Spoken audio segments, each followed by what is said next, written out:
Alors, je rapporte les dernières délibérations, et tout d'abord la 19 concernant la création d'un emploi de collaborateurs de cabinet, le deuxième, puisque la ville a passé les 20 000 habitants.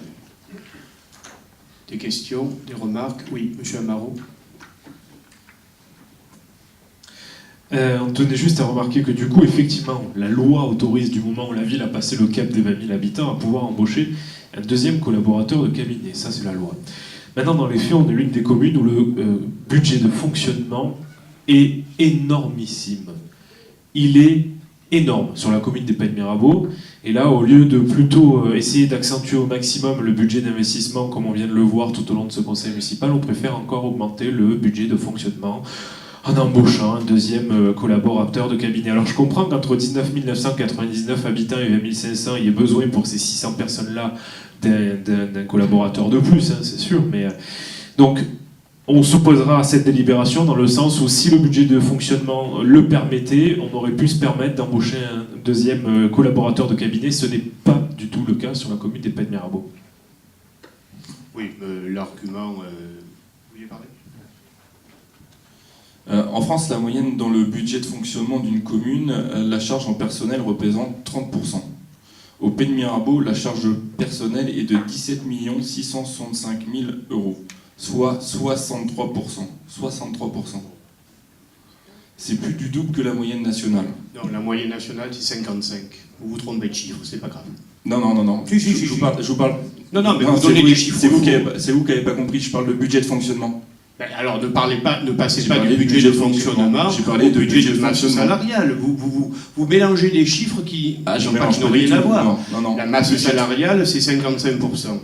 Et Je nous sommes effectivement au-dessus, je le reconnais. Je parle du budget de fonctionnement. Je n'ai pas parlé du budget fonctionnement et investissement. Mais bon, c'est pas grave. Je vous parle de la masse salariale. Vous parlez de masse salariale. Je vous parle du budget de fonctionnement. La masse salariale fait partie de quoi? Comment c'est fait un budget? La masse salariale fait partie de quoi? C'est coupé en deux. Vous avez c'est vous qui le savez pas, malheureusement. Ça promet pas. Non, mais si, vous avez fonctionnement et investissement. Et la masse salariale, ça fait partie de quoi, selon vous? Du budget de fonctionnement. Voilà. Et c'est ce que je vous dis, on est à 63%. Oui. Mais la masse salariale des communes de cette strate n'est pas de 30. C'est faux. Si, c'est la moyenne en France. Mais non, c'est faux. On vous fournira les chiffres. Je vous demande à la directrice des finances de vous l'écrire. Tiens.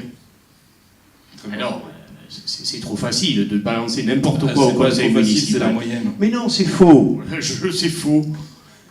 Mais après, c'est vrai que nous avons une masse salariale importante et j'aurai l'occasion de le justifier lors de la défense de notre budget dans quelques semaines. Voilà.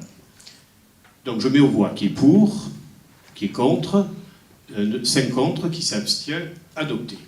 La 20, ça c'est la gratification d'un stagiaire de l'enseignement supérieur que nous avons pris au sein des services techniques et qui a participé de la mise en forme du plan communal de sauvegarde. Je crois savoir qu'il fait un bon travail et il est gratifié d'une somme assez minime qui est de 508,20 €, très exactement, pour 35 heures par semaine. C'est vraiment une gratification. Oui, ce n'est pas un salaire, bien entendu. Question, remarque? Oui, monsieur Fuson. Alors, nous voterons pour, mais attention à ne pas faire réaliser par des stagiaires des travaux incombants aux employés rémunérés normalement pour ces actions. Un stagiaire est là pour apprendre et il doit être encadré strictement. Ce qui est bien évidemment le cas. Je mets aux voix qui est pour, qui est contre, qui s'abstient, adopté. Enfin, la 21 qui concerne le contrat d'assurance des risques statutaires, qui dans notre cas couvre 4 risques, qui sont accident de travail, maladie professionnelle pour le premier, congé de longue maladie, congé de longue durée pour le deuxième, maternité, bien qu'on ne puisse pas appeler cela véritablement un risque, pour le troisième, et le total des risques assurés. Nous n'assumons pas, dans le cadre de ces risques statutaires, la maladie ordinaire. Question, remarque?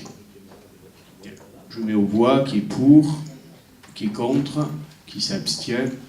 Très mauvaise gestion, parce que c'est grâce à ça que, quelque part, on se fait rembourser certains arrêts de travail. Merci. Le conseil est terminé.